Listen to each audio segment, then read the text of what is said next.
नमस्कार दोस्तों, मेरा नाम है अंशुमन नायक और आप सभी का बहुत बहुत स्वागत है इंडियन डिफेंस न्यूज के डिफेंस टॉक सीरीज में, जहां पर हम रोज नए नए डिफेंस अपडेट्स के बारे में बात करते हैं। तो चलिए देर न करते हुए आज की वीडियो शुरू करते हैं।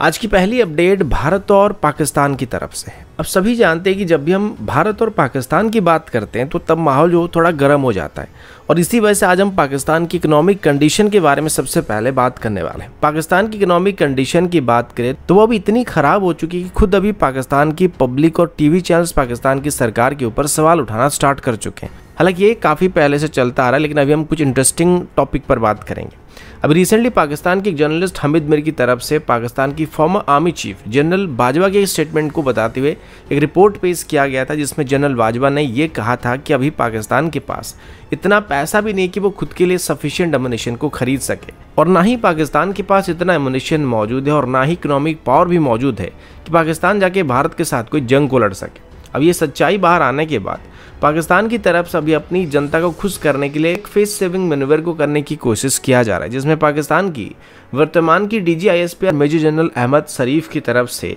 मीडिया को बताया जा रहा है कि आज भी पाकिस्तान भारत के साथ जंग लड़ने की क्षमता रखता है, और सिर्फ इतना ही नहीं बल्कि उनके मुताबिक वो सिर्फ जंग ही नहीं बल्कि भारत के अंदर घुसकर भारत के ज़मीन पर भारत के साथ लड़ाई लड़ने की क्षमता रखते हैं। अब ये सिर्फ एक बोल बच्चन वाली बात होने वाली, जो कि खास करके DGISP की एक स्पेशल क्वालिटी होती है, क्योंकि वर्तमान अगर पाकिस्तान की टोटल फॉरेन रिजर्व की बात करें तो वो $4 बिलियन के आसपास की है, जो कि रिसेंटली भारत और रशिया के बीच किए गए S-400 डील के अमाउंट से भी काफ़ी कम है। और अगर पाकिस्तान की बेसिक नीड्स की बात करें, यानी कि यहाँ पे जो खाने पीने का बेसिक सामान होता है उनकी बात करें, तो ये चार्ट आप लोग देख रहे हैं, इसमें पाकिस्तान में प्याज का रेट 215 रुपये पर केजी है, चिकन 700 रुपये पर केजी, आटा 160 रुपये पर केजी, ऑयल 480 रुपये पर लीटर, और राइस की बात करें यानी कि नॉर्मल खाने वाले राइस की बात करें तो इसका जो प्राइस है वो 148 रुपये से 150 रुपये के आसपास पर केजी के हिसाब से मिलता है। इसके अलावा अंडे यहाँ पर डॉजन के हिसाब से अगर देखें तो ये 280 रुपये के आसपास मिलता है। इनके खुद के घर में खाने के लिए पैसे बचा नहीं है और ये पड़ोसी के घर में घुसकर वहाँ पे जंग लड़ने की बात करते हैं। और अगर सच में जंग होता है तो अपने दम पर एक हफ्ते भी लड़ाई नहीं लड़ पाएंगे, क्योंकि इनके पास अभी अपने जहाज में और टैंकों में तेल भरने के लिए पैसे भी नहीं बचे होंगे। क्योंकि अगर एक नॉर्मल हिसाब लगाए तो कारगिल वॉर के दौरान भारत को हर हफ्ते करीब $1 बिलियन खर्चा करना पड़ रहा था, जो कि वर्तमान के हिसाब से पर डे के हिसाब से $1 बिलियन के आसपास हो सकता है। और पाकिस्तान की जो इकोनॉमिक कंडीशन है वो कितने दिनों तक हर दिन $1 बिलियन के आसपास खर्चा कर पाएंगे, आप अंदाजा लगा सकते हैं। क्योंकि यहाँ पर कोई आतंकवादी हमले की बात नहीं हो रही, यहाँ पर एक फुल स्केल की लड़ाई की बात हम लोग कर रहे हैं, जो कि कई दिनों तक चल सकता है। और अगर रशिया जैसे ताकतवर देश को यूक्रेन पर कब्जा करने में 1 साल से ज़्यादा समय लग चुका है, तो आप सोच सकते हैं कि पाकिस्तान अगर कश्मीर में घुस के इसको अपने कब्जे में लेने की कोशिश करता है, फिर भारत के साथ जंग लड़ने की या जंग छेड़ने की कोशिश करता है, तो इसका परिणाम क्या हो सकता है। अगला अपडेट कैट्स वॉरियर सिस्टम को लेके, आप सभी इसके बारे में थोड़ा बहुत जानते होंगे। ये एक अनमैन्ड विंगमैन की तरह होने वाला है, जिसे आगे चल के हमारे फ्यूचर फाइटर जेट्स के साथ डिप्लॉय करने की प्लानिंग की जा रही है। इसकी पहली फ्लाइट को 2024 से 2025 के बीच किया जा सकता है, और उसके बाद इसको 2027 के आसपास सीरीज प्रोडक्शन में एंटर करने की प्लानिंग की गई थी। अब इसका वेट की बात करें तो करीब 1.6 टन के आसपास होने वाले, यानी कि इसका ओवरऑल वेट जो होगा वो करीब 1.6 टन के आसपास होगा, और इसमें हम 500 केजी से 600 केजी के आसपास पेलोड को कैरी कर पाएंगे। और इसमें इंटरनल वेपन भी मौजूद रहेगा, जिसमें आप लोग एयर टू एयर मिसाइल को और बॉम्ब्स को कैरी कर पाएंगे। लेकिन अभी ये सुनने को मिल रहा है कि HAL और न्यू स्पेस रिसर्च टेक्नोलॉजी की तरफ से एक और अनमैन्ड कॉम्बैट UAV को बनाने की प्लानिंग की जा रही है, जो कि हमारी कॉम्बैट एयर टीमिंग सिस्टम का एक हिस्सा होने वाला है। लेकिन साइज में प्रीवियसली डिजाइन किए गए कैट्स वॉरियर सिस्टम के मुकाबले थोड़ा बड़ा होने वाला है। इनकी ओवरऑल वेट जो होगा वो करीब 2.5 टन से लेके 3 टन के आसपास होने वाला है, और इसको एक 25 किलोटन क्लास की टर्बोफैन इंजन से पावर करने की बात की गई है,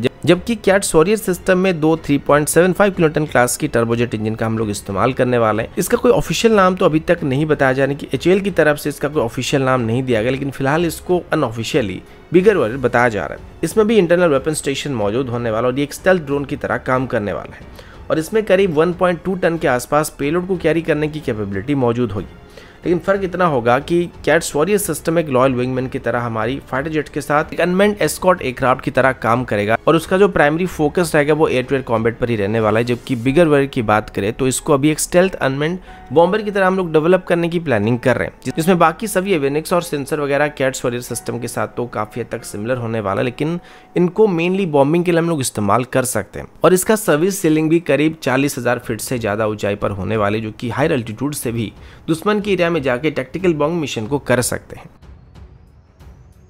अगला अपडेट इंडियन आर्मी की टैंक्स को लेकर, और अभी अगर भारत की फ्यूचर टैंक फ्लीट की बात करें तो हमें अभी कुल मिलाकर 2 डिफरेंट कैटेगरी के टैंक्स की जरूरत पड़ने वाली है, जिसमें सबसे पहले तो हमारी पुरानी हो रही T-72 टैंक्स को रिप्लेस करने के लिए हमें एक टैंक की ज़रूरत है, जिनको अभी future ready combat vehicle project के अंदर यानी कि FICV प्रोजेक्ट के अंदर खरीदने का प्लान किया गया। इसमें DRDO की तरफ से डेवलप किए जा रहे next generation main battle tank को खरीदा जा सकता है। इसके अलावा रिसेंटली 2 साल पहले चाइना के साथ हुई फेसअप के बाद भारत की तरफ से लाइट टैंक्स को भी खरीदने का प्लान किया गया था, जिनको लद्दाख और चाइना के साथ लगे हमारे सभी बॉर्डर एरिया में डिप्लॉय करने की बात की गई थी। और खास करके इनको चाइनीज टाइप 15 टैंक्स को काउंटर करने के लिए इंडियन आर्मी में इंडक्ट करने की प्लानिंग की गई थी। अब ये दोनों ही भारत की फ्यूचर टैंक्स की लिस्ट में आते हैं और अभी चेंज हो रहे टैंक बैटल की टैक्टिक्स को देखते हुए हमारे फ्यूचर टैंक्स में भी फ्यूचरिस्टिक वेपन्स को इंटीग्रेट करने की कोशिश किया जा रहा है। अभी अगर टैंक की प्रोटेक्शन सिस्टम की बात करें तो इनमें आर्मर प्लेट के अलावा जो सबसे खास प्रोटेक्शन सिस्टम है वो इनका एक्टिव प्रोटेक्शन सिस्टम है, और किसी भी modern anti tank guided missile को डिफीट करने के लिए हमें एक्टिव प्रोटेक्शन सिस्टम की जरूरत पड़ने वाली है। इसके बाद अगर ऑफेंसिव वेपन की बात करें तो मॉडर्न वॉरफेयर में टैंक्स का जो मेन गन है, इसके अलावा इसकी एंटी टैंक गाइडेड मिसाइल और लॉइटिंग मुनिशन आजकल के दौर में सबसे घातक वेपन साबित हो सकते हैं, क्योंकि गन्स तो हम सिर्फ उसी टारगेट को डिस्ट्रॉय कर सकते हैं जो कि हमारे लाइन ऑफ साइट में मौजूद होगा, लेकिन लॉइटिंग मुनिशन की मदद से हम लोग उन टारगेट को भी डिस्ट्रॉय कर सकते हैं जो कि हमारी लाइन ऑफ साइट में मौजूद ही ना हो। और इसी वजह से भी इंडियन आर्मी की तरफ से हमारे फ्यूचर टैंक्स में लॉइटिंग मुनिशंस को इंस्टॉल करने का प्लान किया जा रहा है, और सबसे पहले ऐसे सिस्टम को हमारे लाइट टैंक में हमको देखने को मिल सकता है। बाद में सेम टेक्नोलॉजी को हमारे बाकी सभी मेन बैटल टैंक्स में भी इंटीग्रेट करने की कोशिश किया जा सकता है, और एग्जिस्टिंग T-90 और अर्जुन MK-1 टैंक्स में भी सेम टेक्नोलॉजी को इंटीग्रेट करने की कोशिश किया जा सकता है। तो दोस्तों अभी के लिए इतना ही, मिलता हूँ आपसे अगले वीडियो में, तब तक के लिए जय हिंद, वंदे मातरम।